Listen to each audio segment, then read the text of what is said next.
Thanks for joining us. Do they have control of the situation at the site? No. It's still a ticking time bomb. Officials will have their work cut out for them in Fukushima. The operator of the nuclear plant says contaminated water from a leaked tank may be spreading. Workers detected a spike in the level of radioactivity in groundwater near the container. Engineers with Tokyo Electric Power Company estimate that more than 300 tons of contaminated water leaked last month from a storage tank near the number 4 reactor. They say some of it may have seeped into the ocean through a drainage system. On Sunday, workers collected water from a new well that they dug near the tank.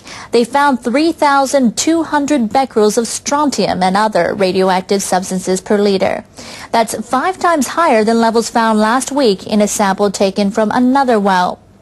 Workers are planning to dig more wells to determine the extent of the contamination. This could be the world's record holder for an industrial accident.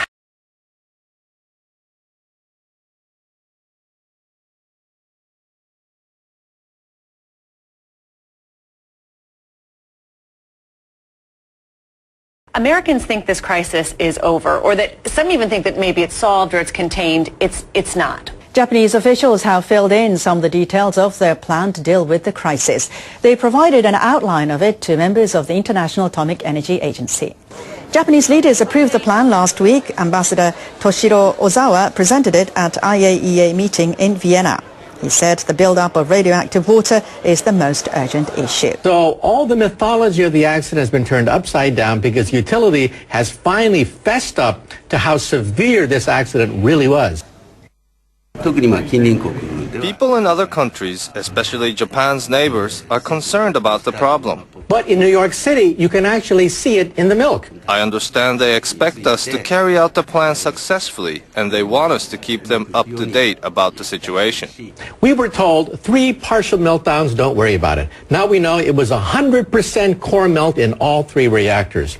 Radiation, minimal that was released. Now we know it was comparable to the radiation at Chernobyl. Japanese officials plan to update the IAEA next week about the current situation at the plant. Officials from Japan's fisheries agency are calling for talks with their counterparts in South Korea. They want to discuss a ban on imports of seafood from Fukushima and 7 other prefectures. Japanese fishermen are upset about the decision. A top representative from the country's biggest fishermen's association met the fisheries agency chief on Tuesday. We want to ask for the government's effort and support so the ban will be lifted as soon as possible.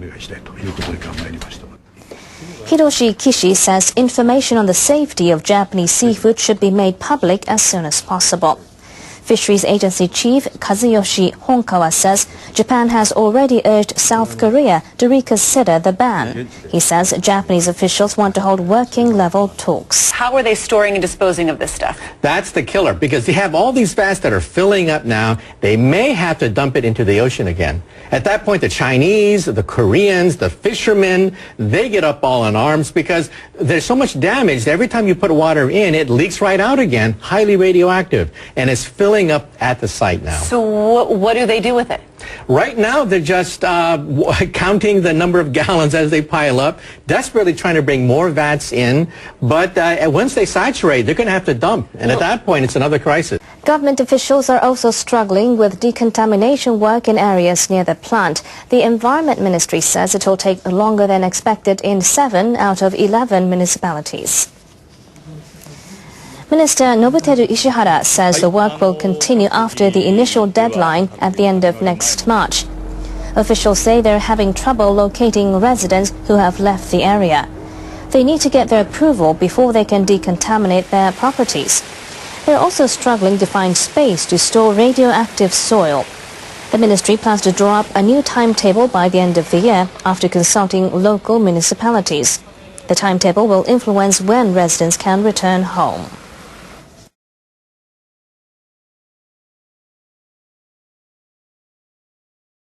I'm a physicist, and we tried to reconstruct the accident in our computers given the feeble amount of information they gave us. We knew it was much more severe than they were saying because radiation was coming out left and right.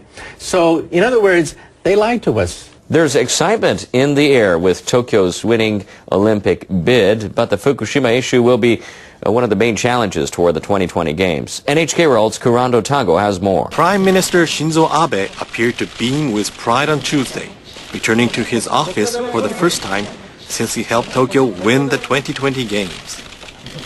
But he knows Japan will have to follow through on a key pledge that he made to the IOC. From now on, we'll focus on making the Olympics in 2020 a success, and will play a responsible role in tackling the radioactive water at Fukushima. Right, this could be the granddaddy of all industrial accidents. As we promised in Buenos Aires. Abe is banking on the Olympics to boost the economy and attract more tourists to the country. The number of visitors dropped nearly 30% in the aftermath of the 2011 disasters. Tourism now is on the mend, thanks in part to a weaker yen. July saw a record 1 million foreign visitors come to Japan. Asakusa is one of the most popular areas for tourists in Tokyo. Many welcomed the IOC's decision to award the city the 2020 Olympics. We still have 7 more years, so I think the Japanese government will do a good work, so everything's going to be good for the future. I'm just hoping that from a historical point we can look back on it after it's all said and done and say that Japan did do the right thing by hosting it, and they did an excellent job in balancing that with the needs of the Japanese people during this time of crisis. The accident could start all over again. It's like hanging by your fingernails. Yeah, it's stable, but you're hanging by your fingernails.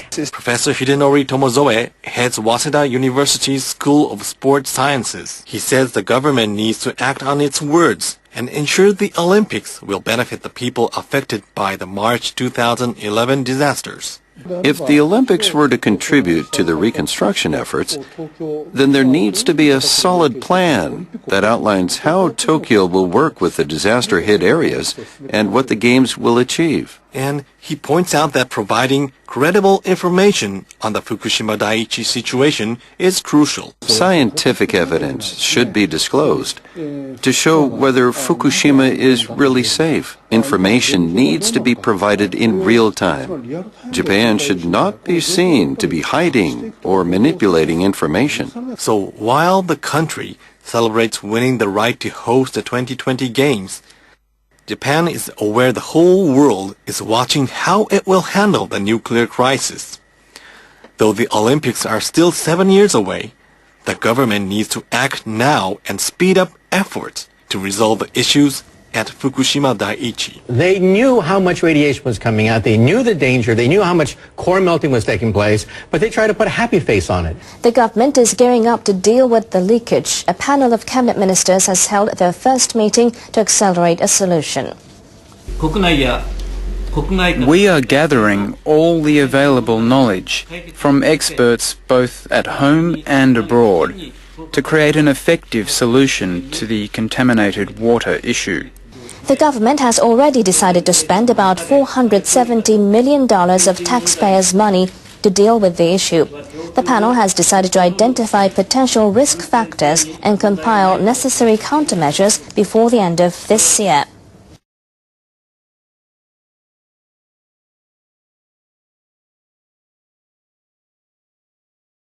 Within hours of the accident, we now know it was like the Keystone Cops. People that are clueless, headless, just running around crazy, not knowing what to do. Wednesday marks 2.5 years since a massive earthquake and tsunami devastated northeastern Japan. More than 215,000 people are still living away from home in 3 prefectures. The National Police Agency says nearly 16,000 people died in the disaster. Over 2,600 remain missing. The Reconstruction Agency says more than 2,600 fell ill and died after they evacuated. Evacuees from the hardest-hit prefectures of Iwate, Miyagi, and Fukushima are living in temporary housing or rented apartments. Construction of public housing for displaced people is progressing slowly. Only 1.6% of the planned units have been completed in the 3 prefectures.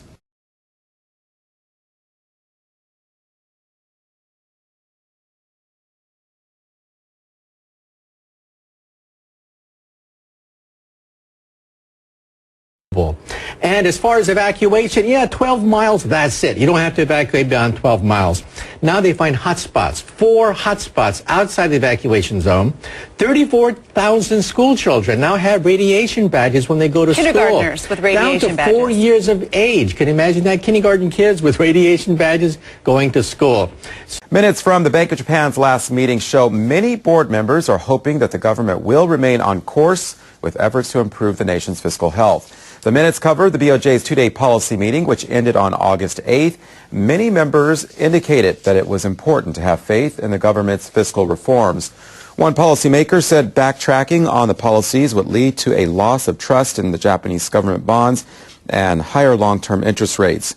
BOJ Governor Haruhiko Kuroda last week expressed support for the consumption tax hike. He said postponing it could lead to lower state bond prices, making it difficult for the bank to stabilize interest rates. We can now reconstruct that accident minute by minute, hour by hour, and we can see this chaos that erupted in the leadership of the utility. Japanese retailers were happy to hear Tokyo will be hosting the 2020 Olympics, but shopkeepers may not be too upbeat about the country boosting the consumption tax. The nation's prime minister has been treading carefully on the issue. Ron Madison has been following the story. Ron. Yeah, not a done deal just yet, Gene. The government still wants to make sure that the economy is strong enough to really shoulder any added weight from a potential consumption tax. So Prime Minister Shinzo Abe has instructed his cabinet ministers to work out a package of strong measures to ensure the country's continued economic recovery. He issued the instructions before making a final decision on whether to go ahead with that planned consumption tax hike next April. Abe conferred informally with ministers in charge of economic affairs after a cabinet meeting on Tuesday. He asked them to put out a package by the end of this month. He said it should include a strategy to keep the economy going even after the consumption tax goes up. Abe is expected to make the decision early next month. He has said he will first determine whether the key policies of economic revitalization and fiscal reconstruction, as well as steps to fight deflation, are working. He has said the government needs new measures to make sure that the tax hike won't derail economic growth. This will be the 100-year cleanup. How long will it take to clean this up in your view? 50 to 100 years. And we're not there yet. We're not to the point of talking about the cleanup yet because they haven't stopped the reaction. It's still happening.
Stand